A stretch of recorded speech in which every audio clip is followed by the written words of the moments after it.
Gloria a Dios. Entonces vamos a estudiar la palabra en esta mañana, vamos a continuar en este día. Y el domingo anterior nosotros iniciamos este mensaje basándonos en el libro del profeta Jonás. Y en ese mensaje le colocamos como título, de culto en la ballena. Hay muchas cosas que uno aprende de ese mensaje, hay muchos temas interesantes que se hablan acerca de la vida de Jonás, pero este tal vez era un matiz diferente de lo que uno ha escuchado antes. E hicimos un recorrido en un libro que es de 4 capítulos, hicimos un recorrido del capítulo 1 y 2. Y de este libro nosotros vamos a resaltar unas pequeñas notas como resumen de algo importante para los que no pudieron estar el domingo anterior. Nosotros dijimos que todos esos sucesos que vivió Jonás se desataron por una sola palabra. ¿Cuál fue? Por la desobediencia. Todo lo que vivió Jonás desde el capítulo 1 hasta el capítulo 2 fue el resultado de una desobediencia. Pero también dijimos que esos sucesos nos enseñan a cada uno de nosotros. Recuerdan que cuando el marinero se da cuenta y empieza a buscar a ver por qué es que el barco está en el problema, se dieron cuenta que era por Jonás. Y eso nos enseña a nosotros que la actitud que tuvo esta gente, marineros y el capitán del barco, nos enseña a nosotros a tener mucho cuidado de quién se sube a nuestro barco. Porque dijimos que nuestro barco, que representa a la familia, la congregación, cualquier área que usted se mueva, donde usted tiene contacto con personas, depende de quién se suba al barco, te suma o te resta. ¿Sí o no? Te suma o te resta. Eso es una realidad, depende de la amistad que tengan nuestros hijos, puede ser mucho la influencia que pueden ejercer sobre ellos. Pero además también desarrollamos la parte en la cual Jonás está dentro del gran pez. Es un tema muy interesante también porque solo sucedió en el libro, está escrito solo en la vida de Jonás. Y nos atrevemos a pensar que el mejor culto que Jonás ofreció fue dentro del pez. Yo me identifico, yo por eso tengo que decirles, aquí no predico una persona con alas ni perfecta, yo me identifico porque yo sé cuando predico esta palabra que el primero que recibe soy yo. Y sé que he tenido experiencias en mi vida donde los mejores cultos los he hecho dentro de la ballena. ¿Sí o no? ¿Le ha tocado a usted? La oración más desesperada, la oración más profunda la he hecho dentro de la ballena. Porque es que afuera en el sol, en la palmera, con el agüita de coco, olvídese, eso es tranquilo, eso es fácil. Por eso es que entiendo el mensaje que dimos el domingo pasado acerca del culto en la ballena. Y por eso, por último, en ese resumen dijimos que cuando Dios se propone a usarnos, porque Dios nos va a usar a todos, ¿cuánto lo creen? Dios usa a todos sin excepción, pero cuando Dios se propone a usarnos, levantamos una frase muy filosófica, muy profunda. ¿Y cuál fue la que dijimos? Cuando Dios nos quiere usar, ¿lo va a hacer por las buenas o por las ballenas? Sencillo, ¿sí o no? O por las buenas o por las ballenas. Dios no quiere nada malo para nosotros, pero utiliza elementos, instrumentos y situaciones en nuestra vida para podernos formar el carácter y alcanzar su propósito. Entonces, para poder continuar con el mensaje, ¿en dónde quedamos? Quedamos en el final del capítulo 2 y quedamos justo en el momento en el cual, por causa de Jonás, Dios hace que a la ballena le den náuseas. ¿Sí o no? Porque la definición es esta, dice la palabra, mire conmigo en la palabra, Jonás capítulo 2, versículo 10. Y vomitó a Jonás en tierra. La definición de vómito es algo causado desde adentro como un malestar, o sea, una náusea. Nadie vomita porque sí. Es porque hay una náusea que le crea en el estómago, y eso es lo que yo digo. Jonás dentro de la ballena le causó hasta incomodidades a la ballena y hizo que le dieran náusea para vomitarlo. Porque en el tiempo normal, una ballena con tremendo cuerpo adentro dice, no, si yo me alimento de pececitos, de vez en cuando de pronto una poquita, pero me cayó tremenda persona aquí, seguro que hubiera querido que pasara derecho por todo el intestino. Pero Dios dice que Él ordena a la ballena o al pez que vomite a Jonás, pero hay una salvedad, dice, no que lo tire en alta mar, que lo vomite en la tierra. Amén. Porque Dios nunca hace nada a medias. Entonces, hasta ahí nosotros terminamos para seguir en esta mañana. ¿Cuál pudo haber sido la sensación cuando Jonás sale de la ballena? Recuerden, esto es un solo suceso en la historia de la Biblia que se cuenta y fue real. No hay nadie más que haya tragado una ballena y haya salido de la ballena. Pero cuando usted mira esta enseñanza, usted tiene que ponerse en el contexto. Jonás sale de la ballena, llega a la tierra. ¿Qué pudo haber pasado con Jonás cuando llegó a la tierra? Hermanos, si alguien estaba de ser feliz, de estar en la tierra, se volvió de esas personas ecológicas, se volvió de esas personas que protegen los animales, fue Jonás. Jonás yo creo que salió a la playa y empezó a abrazar los árboles, empezó a tirarse en la arena. ¡Ay, gracias a Dios que me escuchaste! ¡Qué lindo es Dios! Estoy en la tierra, ¿sí o no? Jonás tuvo que haber vivido una experiencia muy tremenda porque él sabía que estaba en algo que ya no tenía salida, y en ese momento tal vez Jonás hizo también muchas acciones que nosotros haríamos de gozo, de alegría, y después de eso lo normal es que ¿qué? Jonás, si Dios hizo todo perfecto, como sabemos que es, tuvo que haberlo llevado junto a la playa, junto a la tierra, la ballena lo dejó, él sale a la playa y tuvo que haber encontrado gente. Porque recuerden que Jonás llevaba 3 días y 3 noches adentro y no había comido ni siquiera, ¿sí o no? No había tomado agua dulce. Entonces lo que nos da a entender también es que Jonás, en medio de ese gozo y de esa alegría, nosotros nos imaginamos que Jonás sale y se baña, llega tal vez a una casa y dice, mire, ¿cómo les parece que me pasó esto? Y cuenta tremendo testimonio. ¿Cuántos saben que es un tremendo testimonio? Es que eso no se cuenta todos los días. El que le diga a usted que es una ballena y salió, tiene que ponerle cuidado, está loquito, ¿sí o no? Pero este es un testimonio tremendo, y yo me imagino que él se baña en esa casa y él come porque tenía hambre y empieza a testificar de la grandeza que Dios había hecho en medio de ese proceso. Amén. Entonces la quinta enseñanza es: Dios utiliza las ballenas en nuestra vida para testificarles a otros de la grandeza de Dios. Para eso son también las ballenas, para que nosotros podamos ver que cuando Dios nos saca de esos procesos, podamos tener un testimonio para que otros sepan del Dios tan grande que nosotros tenemos. Por eso es que la palabra nos da a entender en ese proceso lógico de que Jonás tuvo que haber vivido esas etapas, testifica, y entonces viene la segunda historia de Jonás, que es la segunda parte de nuestro mensaje en esta mañana. Y por eso nos vamos a ubicar en Jonás, capítulo 3, versículo 1. ¿Están conmigo ahí? El Señor habló por segunda vez a Jonás. ¿Por cuántas? Por segunda vez le habló a Jonás: levántate y ve a la gran ciudad de Nínive y entrega el mensaje que te he dado. Esta vez Jonás obedeció el mandato del Señor y fue a Nínive, una ciudad tan grande que tomaba 3 días recorrerla toda. Sexta enseñanza de esta prédica: que Dios tenga misericordia, que nosotros tengamos que escuchar por tercera vez la voz de Dios. Porque la palabra dice que Dios le habló una vez. La primera, Jonás capítulo 1, versículo 1. Jonás no obedece. Le habla por la segunda vez, y en la segunda vez Jonás obedece. ¿Y por qué les digo que Dios tenga misericordia de hablarnos en nuestra vida muchas veces en la tercera? Porque si Jonás, lo miro desde el punto de vista teológico, hubiese de pronto querido ser más listo que Dios, y en la segunda, cuando sale la ballena, tampoco obedece a Dios, yo no sé qué utilizar a Dios para poder llamar la atención a Jonás. ¿Me están siguiendo? Porque lo que utilizó Dios en Jonás con la ballena le bastó a Jonás para entender que era plan de Dios, que había tenido misericordia y que tenía que obedecer. Por eso es que Jonás no esperó que le dieran una tercera llamada. Si yo lo aplico a la vida de nosotros en este tiempo, donde ya vimos aún en la gracia, muchas veces los cristianos caemos en el error de desobedecer hasta la tercera vez, sin reconocer muchas veces por la palabra que Dios utilizó unas consecuencias y una situación tan difícil en Jonás solo 2 veces. Yo no tengo la respuesta, pero si Dios utilizó lo que utilizó para hablarle por segunda vez a Jonás, ¿qué pasa donde en realidad Jonás no hubiera querido obedecer? Por eso es que la sexta enseñanza es: si Dios te habla, que no baste sino solamente 2 veces, porque la tercera puede ser muy dura. ¿Me dicen amén? Amén. Porque Dios dice en su palabra que su propósito lo cumplirá. Amén. Lo que Él ordenó será hecho, dice la Biblia. Entonces lo importante aquí que entiende uno es que Jonás, después de esa experiencia, él dijo definitivamente, o por las buenas o por las ballenas, pero voy para Nínive. Y arrancó de ahí para adentro, para Nínive, si usted mira la parte de la geografía. Y por eso es entonces de que cuando nosotros vemos esto, dice la Biblia de que Jonás se fue a predicar a Nínive. ¿Estamos bien o no? Ahora, esta es la esencia de la predicación de Jonás y de este mensaje. Aquí está la esencia. Jonás había recibido una sola tarea: ve a Nínive, predícales que va a ser destruidos. ¿Sí o no? ¿Cuántos se anotan?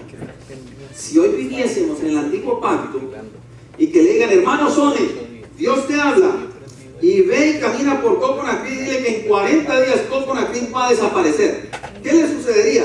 9-11, camisa de fuerza y chucrún para el bote, ¿sí o no? Sencillo.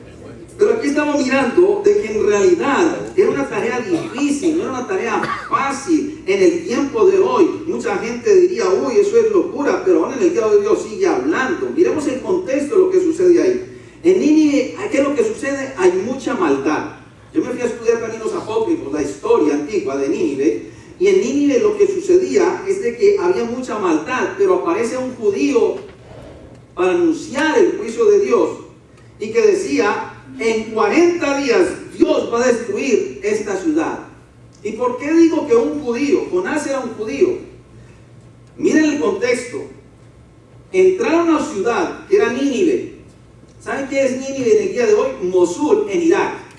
Estamos hablando que estamos entrando a un país musulmán, ¿sí o no? Completamente. Pero hay un judío, no usa turbante, no practica el islamismo y entra a una ciudad completa de otra religión y le dice, Dios dice, el Dios mío, dice que en 40 días lo van a destruir. ¿Qué sucedería, hermano? No es una tarea fácil. Al día de hoy lo apedrean, siquiera entrando a la ciudad lo apedrean. Le practican la ley de los islámicos, cuál es colgarlo por hereje. Pero aquí estamos mirando de que este judío Jonás entra a Nínive, a esa ciudad que usted ya conoce, que en el día de hoy está en Irak. ¿Y sabe quién la fundó? La fundó Nimrod. Cuando usted estudia en el antiguo pacto, usted conoce la historia de Nimrod. Fue fundada por él. Entonces uno se da cuenta que no fue fácil la tarea que Dios le entregó a Jonás, entrar a una ciudad que era completamente pagana, adoradora de otros dioses y que no tenían al Dios que tenía Jonás, y aparte de eso Jonás no iba con las costumbres de ellos. Así de que esa tarea que Dios le entrega no es una tarea fácil ni sencilla, pero la séptima enseñanza es esta: si estamos seguros que Dios nos dijo y nos asignó una tarea, no importa que todo el resto no es lo que usted está viendo, pero si usted obedece, Dios lo va a hacer. Amén. ¿Me están siguiendo? Es que el evangelio es para locos. ¿No dice la palabra? ¿Creen o no creen que dice? ¿El evangelio es qué? Locura. ¿Cierto? Así de que entonces vemos de que este hombre tiene una tarea fuerte. Lo estoy dando por parte. Y él va a entrar entonces a predicar o a dar un mensaje en esa ciudad. Jonás capítulo 3 versículo 4. Y comenzó Jonás a entrar por la ciudad camino de un día, y predicaba diciendo: de aquí a 40 días Nínive será destruida. ¿Cuánto estuvo recorriendo Jonás? Un día completo empezó a dar ese mensaje. Entonces la pregunta que resulta en este mensaje, en esta porción bíblica, es: ¿cómo dio el mensaje Jonás? Por eso es que el tipo de mensajes positivos es para poner el contexto de todas las cosas, no solamente leerlo. ¿Cómo dio el mensaje Jonás? Y hay gente que se va para poder hacer muchas conjeturas. No permita al Señor que nosotros estirar la Biblia, simplemente imaginarnos. Pero ¿cuál fue la forma que él en realidad utilizó para poder entregar este mensaje? Tal vez predicaba. ¿Qué es predicar? Para hacer un púlpito, como se conoce, hemos predicado también antes, y dar un mensaje. O tal vez entregaba la instrucción que Dios le había dado. No sabemos si dio detalles. No sabemos si él habló del Dios que él tenía, o si solo pasaba y anunciaba estrictamente: 40 días esta ciudad la van a quebrar, la van a desaparecer. No dice la Biblia cómo lo dio. Más adelante sí nos vamos a dar cuenta cómo en realidad fue entregado el mensaje, pero nosotros hasta el momento no lo sabemos.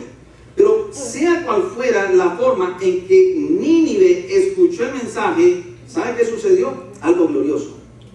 Porque cayó una unción de arrepentimiento sobre toda la ciudad. ¿Me están siguiendo? Hay que mirar esto en el espíritu. No me lo escuchen en la letra. Cuando Jonás empezó a dar el mensaje, lo que sucedió fue lo más glorioso que cualquier otra ciudad haya experimentado. Porque la palabra nos enseña que lo que descendió ese día fue un espíritu de arrepentimiento sobre toda la ciudad. Usted se imagina que digan: están predicando acá arrepentimiento en Margate, todos los hermanos de Cristo la única esperanza, y que todos los vecinos nuestros les caiga un espíritu de arrepentimiento. O sea, se convierte toda la ciudad. ¿Me están siguiendo? Amén. Eso fue lo que pasó aquí, sin conocer muchos de los detalles, pero este espíritu de arrepentimiento cayó tanto como que nunca más se volvió a ver, ni se ha vuelto a ver en este tiempo, y más adelante se lo voy a explicar por qué. Por eso hay que estudiar la palabra, porque lo que nos enseña la Biblia es: lo que vivió Nínive, ninguna otra ciudad lo vivió. Por eso está escrito, y ninguna otra ciudad lo ha vivido en este tiempo. ¿Sigo adelante?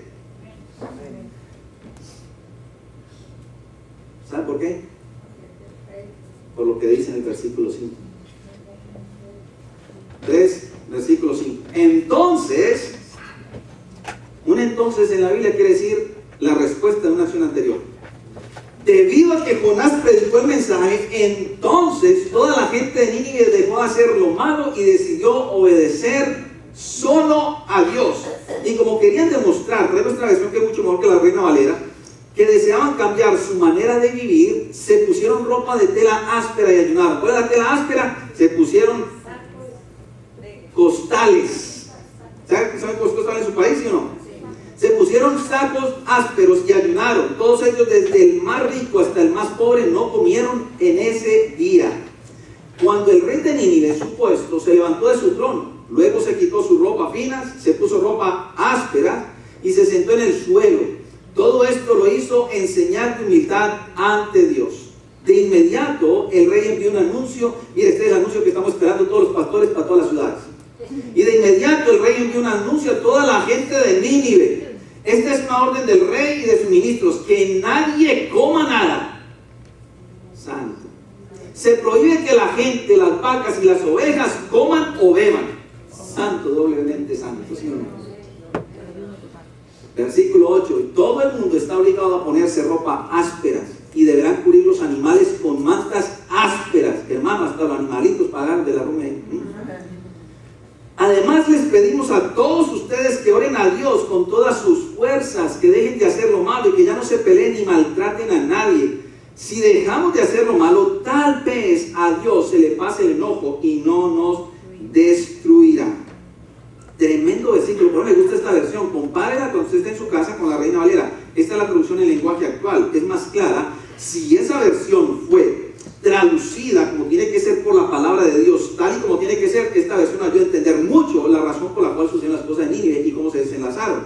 Por eso es que entonces, cuando leemos entre líneas y vemos lo profundo del asunto y la decisión que tomó este pueblo, entonces entendemos que todo se dio porque Dios envió un mensajero suyo con un mensaje serio de arrepentimiento. Y ese es el título de la parte de la serie de esta mañana. El título de la serie de esta mañana es un serio mensaje de arrepentimiento. Es lo que no está abundando en este tiempo la iglesia de Cristo en toda la tierra. Es la palabra que no se quiere predicar dentro de los púlpitos. Es la palabra que no se quiere ni siquiera predicar ya afuera porque parece obsoleta. Pero escuchen, lo que en realidad Dios le entregó a Jonás no simplemente fue un mensajito. Le dijo: le voy a enviar un mensaje profundo, un mensaje serio de arrepentimiento. Por eso es que esta gente cae esa unción de arrepentimiento y todo se arrepiente. Qué lindo sería que hoy en todos los púlpitos de las iglesias cristianas se predicase un mensaje serio de arrepentimiento y no se tenga que entretener a la gente.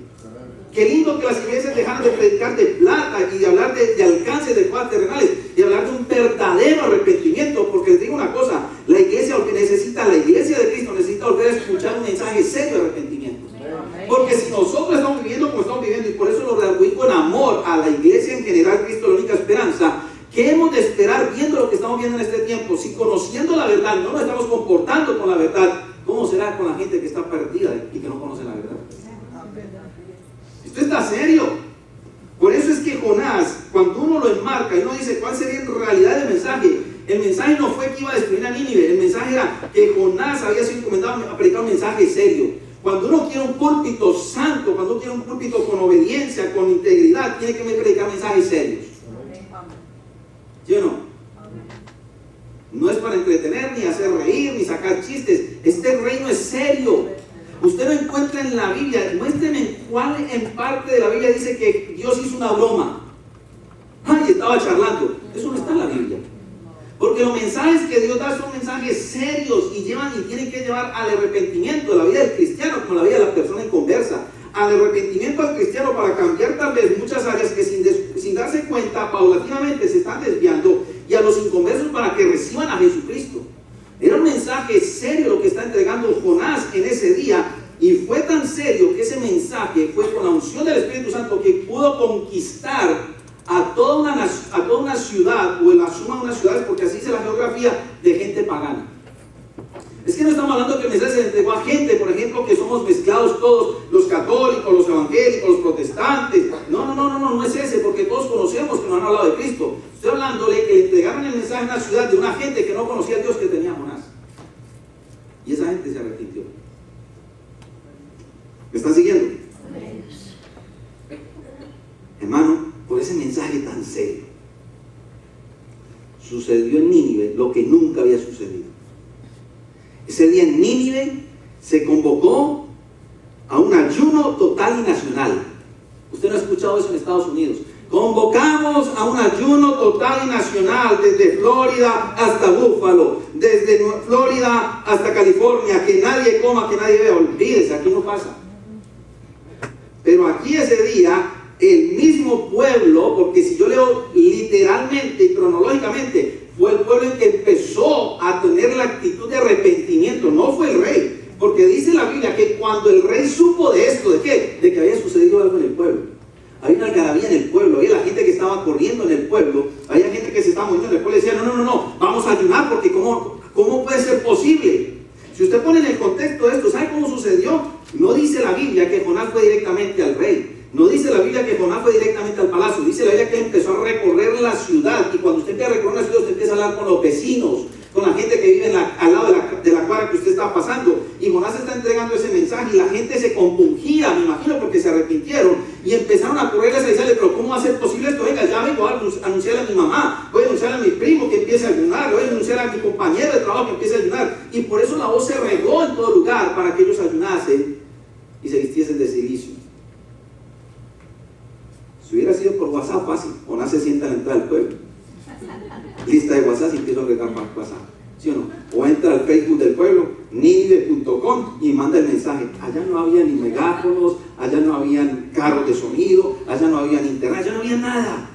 ¿Sabe cómo se regó esta voz? Primero porque el Espíritu Santo hace la obra en las cosas que Él quiere hacer y trae el arrepentimiento, y porque la gente, si usted lo pone en la parte del entendimiento de lo que sucede en el contexto, es porque la gente empezó a anunciarle a sus familiares la información que está entregando Jonás. Dijo, son 40 días que tenemos nomás, deje el negocio al lado, cierre la puerta, apague la nevera, apague la cafetera, apague el horno del pan, cierren todos los negocios y nos tenemos que poner a ayunar.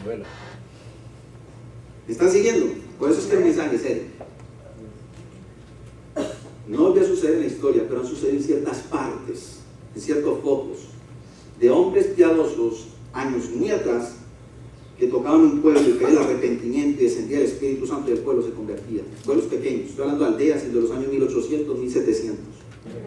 En esos días, porque podríamos pensar que en realidad fueron varios días, nadie trabajó, los negocios se detuvieron y todos oraban con mucha fuerza. Pongan en contexto ese tiempo, es una ciudad completa, la gente tiene sus actividades, y la respuesta que se dice es vamos todos a ayunar. Quiere decir, no se puede trabajar, porque ¿quién va a trabajar sin beber y sin comer? Y no solamente eso, el que tenía las cosas de la granja, que necesitaba el mulito, el burrito o el caballo, él también tenía que ayunar, el caballo tenía que ayunar, la vaca tenía que ayunar. ¿Con qué se iban a mover? ¿Con qué bueyes iban a trillar la tierra? Toda la gente se detuvo. Estamos hablando que esto no fue una cosita suave, usted lo lee en 4 capítulos y es súper fácil. Pero cuando usted mira el contexto, esto fue un movimiento nacional fuerte. Y todo se detuvo, porque hasta los animales tenían que entrar a ayunar. ¿Me están siguiendo? Fue tan fuerte ese día, me imagino yo, que siempre, nunca, en toda ciudad no puede faltar que pronto haya por ahí medias tintas, ¿sí o no? Un perezosito, uno que se va de raya en la oración. ¿No conociste a gente que se va de raya en la oración? Aquí no ha sucedido, pero yo conozco a gente que se va de raya en la oración. Vaya a orar por mí, pero yo sigo viendo en la casa, ¿sí o no? Aquí no sucede. Y eso pasó tal vez ese día. Gente que tal vez sí, claro, vamos a hacer un ayuno nacional, porque tal vez no respondió todo el mundo, se arrepintieron, pero no se dice en la Biblia si todos fueron a ayunar y en la misma hora y en el mismo lugar. Pero mire lo que sucedía. Si a alguien se le olvidaba orar en esos días, porque para mí, en mi concepto, en el concepto de muchos de otros de teólogos, no fue un día, fueron varios días, los puedo mostrar, pero no es el tiempo. Quiere decir que si alguien dejaba orar, tenía el reloj. Te dirá, pero ¿cómo así, pastor? Tenían bocinas, no había sonido. El mero hecho de que una vaca empezara a bramar, el mero hecho de que una gallina empezara a cacaraquear, el mero hecho de que el perro empezara a ladrar de hambre, que el gato empezara a aullar de hambre, y todos esos animales, hermano, era un alboroto. ¿Me está siguiendo o no? Los que tenemos animales sabemos de que el animalito cuando tiene hambre se acerca a la comida y sabe que es la hora de comer. Y si usted no le presta atención, le raspan la coquita. ¿No le ha tocado? Ustedes se imaginan esos estados en aquel tiempo, van los animalitos, van las vacas al lugar porque están encerrados también, los tienen que cubrir de silicio, y cuando están ahí, obviamente creo que empieza a escuchar un ruido exagerado de animales pidiendo comida, y la gente acordándose que estaban cantando porque tenemos que ayunar y porque tenemos. que orar. ¿Me están siguiendo? Octava enseñanza. Cuando el hombre desobedece a Dios, hasta la naturaleza gime. Cuando el hombre desobedece a Dios, hasta la naturaleza pierde. ¿Me explico? Haga lo que usted quiera. De hecho, el pastor Juan Román estaba predicando un mensaje el jueves y daba unos datos en otro mensaje, pero daba unos datos acerca de la extinción de los animales. La cantidad de especies que se están extinguiendo por año en la tierra. ¿Y saben qué es lo que dicen los ambientalistas? Cada vez que un animal que es clave y pieza fundamental del ecosistema desaparece, el ecosistema empieza a tener un problema. Porque ya no hay de quién alimentarse porque ese animal rompe la cadena. ¿Me están siguiendo? Quiere decir que aún en este tiempo en Nínive, hasta los caballos, las mulas, los bueyes, las vacas se enojaron con los hombres. Pero ¿cómo es posible que por la maldad de ustedes, que por estar ustedes peleando y asesinándose, nosotros tenemos que aguantar hambre? ¿Me están siguiendo o no? Porque así dice la Biblia. Por culpa de la maldad del hombre, hasta los animales aguantaron hambre. ¿Por qué? Porque fue un edicto del rey. Que nadie coma, y se prohíbe a la gente, las vacas y las ovejas que coman o beban. ¿A cuántos les hubiera gustado estar en esa época en Nínive? Santo. ¿Ah? ¿Me están siguiendo hasta ahí? Pero por este acto sincero y expuesto de arrepentimiento es que Nínive condena, escuchen bien esto, a los hombres de la generación del Evangelio. O sea, el resultado final es que Nínive se arrepiente. Pero qué tan lindo ver que todas unas ciudades, porque son varias de acuerdo a la geografía, se arrepienten, se colocan postales para poderse ellos arropar ahí y entrar en silicio, porque eso era el silicio. Se arrepiente el rey, lanza un edicto, nadie come, nadie bebe. Dios tiene misericordia de esa ciudad, no la va a destruir por causa de lo que ellos han hecho y se arrepienten. Novena enseñanza. Un verdadero arrepentimiento tiene que traer transformación. Si el arrepentimiento no trae transformación, el resto es pura teología hueca. Un verdadero arrepentimiento tiene que traer transformación. Y eso fue lo que vio en Nínive. El que verdaderamente se arrepintió, dice la palabra que ellos lo hicieron, pero porque deseaban, mire el versículo número 5, cambiar su forma de vivir. Eso ya no se predica hoy casi, mis hermanos, y no somos exclusivistas. Lo estoy hablando porque yo escucho mensajes, porque yo leo y sé lo que dicen los pastores, y ese mensaje ya casi no se predica, porque poder cambiar la manera de vivir es un verdadero arrepentimiento, y para poder hacer eso hay que morir a mi carne, y tengo que en realidad ser consciente y que la palabra me golpee para yo poder cambiar. El resto son mensajitos de paños de agua tibia para que usted un momentico salga confrontado y después se le olvide en la puerta. Ese no es el evangelio. El evangelio es aquel que te transforma. Nínive fue perdonada porque Dios vio el corazón de los ninivitas y dijo, esta gente verdaderamente cambió su manera de vivir. Pero les cuento una triste historia de Nínive. 150 años después fue destruida. Décima enseñanza, y lo enseña Nínive. Si mi generación se arrepiente, me tengo que asegurar que mi próxima generación viva también arrepentida, porque puede correr el riesgo que después se olviden del Dios que yo busqué. Porque Nínive, 150 años después, quiere decir, si supongamos que las generaciones son 80 años, porque hay gente que se hace entre los 40, otros 60, otros 80, supongamos que fue hace 80 años, quiere decir que casi 2 generaciones después, Nínive se ha apartado de Dios. Y si usted lee el libro, creo que es de Amós, o de Nahum, de los profetas menores, Nínive fue destruida. ¿Me están siguiendo? ¿Por qué la décima enseñanza en aspecto es? Porque aunque yo quiera buscar arrepentimiento, le tengo que enseñar a mis hijos que es necesario un cambio de manera de vivir completo. Ese es el verdadero arrepentimiento. ¿Me están siguiendo hasta ahí? Por eso es que Nínive, el Señor le perdona en ese tiempo, porque hay una ciudad completa que se arrepiente. Y esa misma Nínive está escrita más adelante, que fue la que Dios va a utilizar en realidad para condenar a la generación de la gente que vive en el Evangelio. ¿Por qué este mensaje es tan distante al que vemos hoy en día? Porque nosotros tal vez vivimos en la gracia, y la triste historia es que hay una doctrina que muchas veces se utiliza mal, donde se dice que como salvo siempre salvo, sigamos pecando porque Dios nos perdona. Entonces yo sé que tengo un pecado, y si hoy peco mañana puedo arrodillarme ante Dios y vuelve y me perdona y sigo pecando. Eso es practicar el pecado. Eso en realidad no es cambiar la manera de vivir. Sé que lucho en la carne, Sé que sigo teniendo ese pecado, pero yo tengo que morir a ese pecado. La ley era dura. La gracia, hay veces nosotros la subestimamos. Y queremos que la gracia se vuelva elástica. Como yo tengo a Jesús que me perdona a toda hora, entonces yo peco hoy y a la noche me arrepiento. Eso dice la mente del hombre. Pero la mente de Dios dice, eso es practicar el pecado. Y es muy diferente practicar el pecado al caer en un pecado y reconocerlo. ¿Me están siguiendo? Así es de que, ¿por qué sucede esto? ¿Quién dijo eso de que iba a condenar Nínive a la gente del Evangelio, a la generación del Evangelio? Mateo capítulo 12, versículo 38. Si le digo al mismo Jesucristo, hermano, usted y yo no tenemos que ponerle ni quitarle. Es una realidad. Mateo 12, 38, en la traducción del lenguaje actual, dice: entonces algunos fariseos y maestros de la ley dijeron a Jesús, o sea que están viendo el tiempo de la ley, cuando Jesús está en la tierra, ya lo sabemos todos: maestro, queremos que hagas algo que nos demuestre que tú fuiste enviado por Dios. No les bastó todo lo que había hecho. Pero Jesús les contestó, ustedes que son malos y no confían en Dios, me piden darles una prueba. Pero la única prueba que les daré será la del profeta Jonás. Hermano, eso le pasó más de 400 años hacia atrás. Jesús conoce la palabra porque lee la palabra. Les dice, la señal que ustedes van a tener es la enseñanza del profeta Jonás. Versículo 40. Así como Jonás estuvo dentro del gran pez, o sea que esto no fue una utopía, ni esto fue una fábula, esto fue real, porque si salió de la boca de Jesús es porque es real. Amén. Si no, te estaríamos siguiendo a alguien que es mentiroso y no es verdad. Pero dice, así como Jonás estuvo dentro del gran pez por 3 días y 3 noches, así yo también, el